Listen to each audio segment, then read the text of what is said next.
ಎಲ್ರಿಗೂ ನಮಸ್ಕಾರ. Welcome back to our YouTube channel. ಇವತ್ತು ನಾನು ಈ ವಿಡಿಯೋದಲ್ಲಿ ವೈಟ್ ಸಾಸ್ ಪಾಸ್ತಾ ಹೇಗೆ ಮಾಡೋದು ಅಂತ ತೋರಿಸ್ತಿದ್ದೀನಿ.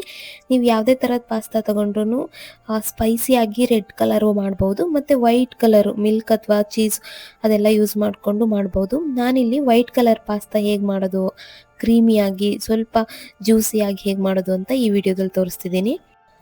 ಫಸ್ಟ್ ನಾವಿಲ್ಲಿ ನೀರಲ್ಲಿ ಪಾಸ್ತಾ ಹಾಕಿ ಬೇಯಿಸ್ಕೋಬೇಕು. ಕುದೀತಿರೋ ನೀರಿಗೆ ಸ್ವಲ್ಪ ಆಯಿಲು ಮತ್ತು ಉಪ್ಪು ಹಾಕ್ಬಿಟ್ಟು ಅದಾದಮೇಲೆ ಪಾಸ್ತಾ ಹಾಕಿ ಚೆನ್ನಾಗಿ ಬೇಯಿಸ್ಕೋಬೇಕು. ನೀರನ್ನ ಸ್ವಲ್ಪ ಜಾಸ್ತಿ ಇಟ್ಕೊಳ್ಳೋದ್ರಿಂದ ಪಾಸ್ತಾ ಸ್ಟಿಕ್ಕಿಯಾಗಿ ಬರೋದಿಲ್ಲ, ಸ್ವಲ್ಪ ಉದುರಾಗಿ ಬರುತ್ತೆ. ಅದಾದಮೇಲೆ ಇಲ್ಲಿ ಇನ್ನೊಂದು ಪಾತ್ರೆಗೆ ಆಯಿಲ್ ಹಾಕಿ ಅದಕ್ಕೆ ಕಟ್ ಮಾಡಿ ಎತ್ತಿಟ್ಕೊಂಡಿರೋಂಥ ಚಿಲ್ಲಿ ಹಾಕ್ತಿದ್ದೀನಿ, ಸ್ವಲ್ಪ ಮೆಣಸಿನ್ಕಾಯಿ, ಅದನ್ನು ಬೇಕಿದ್ರೆ ನೀವು ಸ್ಕಿಪ್ ಮಾಡ್ಬೋದು. ಅದಾದಮೇಲೆ ಈರುಳ್ಳಿ, ಆನಿಯನ್ ಏನು ಕಟ್ ಮಾಡಿ ಎತ್ತಿಟ್ಕೊಂಡಿದ್ದೆ ಅದನ್ನು ಹಾಕಿ ಅದು ಸ್ವಲ್ಪ ಬಾಡಿ ಆದಮೇಲೆ ಶುಂಠಿ ಬೆಳ್ಳುಳ್ಳಿ ಪೇಸ್ಟ್ ಹಾಕ್ತಿದ್ದೀನಿ. ನೀವು ಬೇಕಿದ್ರೆ ಸಪ್ರೇಟ್ ಶುಂಠಿ ಬೆಳ್ಳುಳ್ಳಿ ಸಣ್ಣದಾಗಿ ಕಟ್ ಮಾಡಿ ಇಟ್ಕೊಂಡು ಅದನ್ನು ಕೂಡ ಹಾಕ್ಬೋದು. ನಾನಿಲ್ಲಿ ಜಿಂಜರ್ ಗಾರ್ಲಿಕ್ ಪೇಸ್ಟ್ ಹಾಕ್ತಿದ್ದೀನಿ. ಅದ್ರದ್ದು ಹಸಿ ಸ್ಮೆಲ್ ಹೋಗೋವರೆಗೂ ನಾವು ಅದನ್ನು ಪೇಸ್ಟ್ನ ರೋಸ್ಟ್ ಮಾಡಿ ಆದಮೇಲೆ ತರಕಾರಿ ಏನು ಕಟ್ ಮಾಡಿ ಎತ್ತಿಟ್ಕೊಂಡಿದ್ದೆ ನಾನು, ಕ್ಯಾರೆಟ್, ಬೀನ್ಸು, ಕಾರ್ನು ಮತ್ತು ಕ್ಯಾಪ್ಸಿಕಮ್ ಅದನ್ನು ಹಾಕ್ತಿದ್ದೀನಿ. ಅದಷ್ಟು ಚೆನ್ನಾಗಿ ಬೆಂದಾದಮೇಲೆ ನಾನಿಲ್ಲಿ ಚಿಲ್ಲಿ ಸೀಡ್ಸ್ ಹಾಕ್ತಿದ್ದೀನಿ.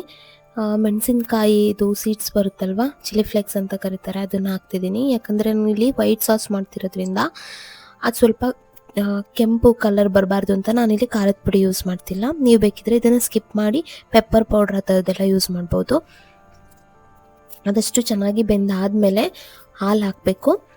ಹಾಲು ಹಾಕಿ ಅದು ಸ್ವಲ್ಪ ಕುದ್ದಾದಮೇಲೆ ಅದ್ರ ಮೇಲೆ ಚೀಸ್ ಹಾಕಿ, ಚೀಸ್ ಬೇಕಿದ್ರೆ ನೀವು ಸ್ಕಿಪ್ ಮಾಡ್ಬೋದು. ಚೀಸ್ ಹಾಕೋದ್ರಿಂದ ನಿಮಗೆ ಟೇಸ್ಟ್ ಚೆನ್ನಾಗಿ ಬರುತ್ತೆ. ಚೀಸ್ ಹಾಕಿ ಅಥವಾ ಕ್ರೀಮ್ ಅಂತಲೇ ಬರುತ್ತೆ ನಿಮಗೆ, ಅದನ್ನು ಹಾಕ್ಬೋದು. ಅದಷ್ಟನ್ನು ಹಾಕಿ ಚೆನ್ನಾಗಿ ಕುದಿಸಿ ಒಂದು ಕುದಿ ಕುದ್ದಾದಮೇಲೆ ನೀವು ಪಾಸ್ತಾನ ಹಾಕಿ ಚೆನ್ನಾಗಿ ಮಿಕ್ಸ್ ಮಾಡಿದ್ರೆ ನಿಮಗೆ ವೈಟ್ ಸಾಸ್ ಪಾಸ್ತಾ ರೆಡಿಯಾಗಿರುತ್ತೆ. ನಾನಿಲ್ಲಿ ಫ್ಲೇವರ್ಗೆ ಪಿಜ್ಜಾದು ಆರೋಗ್ಯನೋ ಮಿಕ್ಸ್ ಬರುತ್ತಲ್ವ, ಅದನ್ನು ಹಾಕ್ತಿದ್ದೀನಿ. ಅದನ್ನು ನೀವು ಆಪ್ಷನಲ್ಲ, ಅದು ಬೇಕಿದ್ರೆ ಹಾಕ್ಬೋದು, ಇಲ್ಲ ಅಂದರೆ ಅದನ್ನು ಸ್ಕಿಪ್ ಮಾಡ್ಬೋದು. ರುಚಿಗೆ ತಕ್ಕಷ್ಟು ಉಪ್ಪು ಹಾಕಿ ಪಾಸ್ತಾ ರೆಡಿಯಾಗಿರುತ್ತೆ. ನೀವು ಇದನ್ನು ಸ್ನ್ಯಾಕ್ಸ್ ಆಗಿ ಕೂಡ ತಿನ್ಬೋದು ಅಥವಾ ತಿಂಡಿಗೆ ಮಾಡ್ಕೋಬೋದು. ನಿಮಗೆ ಈ ವಿಡಿಯೋ ಇಷ್ಟ ಆಯಿತು ಅಂದರೆ ದಯವಿಟ್ಟು ಈ ವಿಡಿಯೋಗೊಂದು ಲೈಕ್ ಮಾಡಿ. ಇದೇ ಥರದ ವಿಡಿಯೋಗಳಿಗಾಗಿ ನಮ್ಮ ಚಾನಲ್ಗೆ ಸಬ್ಸ್ಕ್ರೈಬ್ ಮಾಡಿ. ಥ್ಯಾಂಕ್ ಯು, ಧನ್ಯವಾದಗಳು.